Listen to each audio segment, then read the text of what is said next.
صفحہ نمبر 76، معارف القرآن جلد اول، تفسیر بسم اللہ۔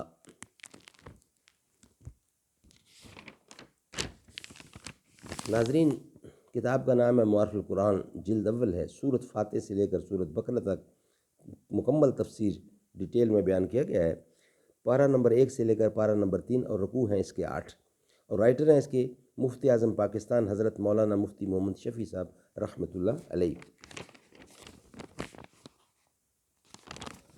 اعوذ باللہ السمیع العلیم من الشیطان الرجیم، بسم اللہ الرحمن الرحیم، الحمد للہ وکفی وسلام علی عبادہ الذین اصطفی۔ کعبے پہ پڑی جو پہلی نظر، کیا چیز ہے دنیا بھول گیا، یوں ہوش و خرد مفلوج ہوئے، دل ذوق تماشا بھول گیا۔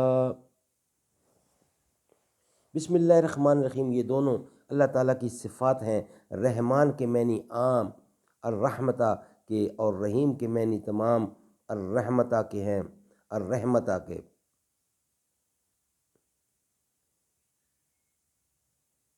عام الرحمت سے مطلب یہ ہے کہ وہ ذات جس کی رحمت سارے عالم اور ساری کائنات اور جو کچھ اب تک پیدا ہوا اور جو کچھ ہوگا سب پر حاوی اور شامل ہو، اور تام اور تا مرحمتہ کا مطلب یہ ہے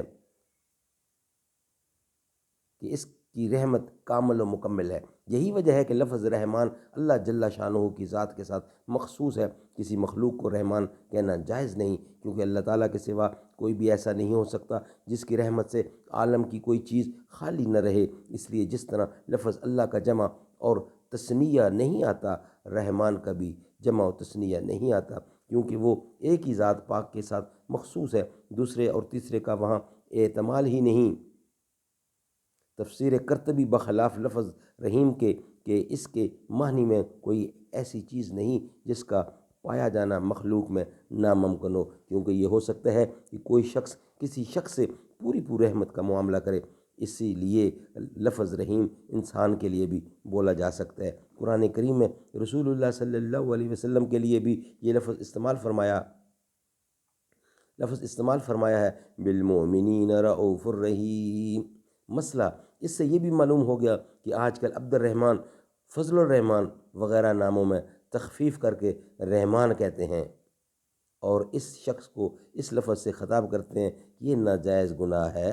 یعنی جس کا نام عبد الرحمن ہے اس کو صرف رحمان نہ کہا جائے، عبد الرحمن، جس کا نام ہے فضل الرحمن وہ یہ بھی نہ کہا جائے بلکہ فضل الرحمن کہا جائے۔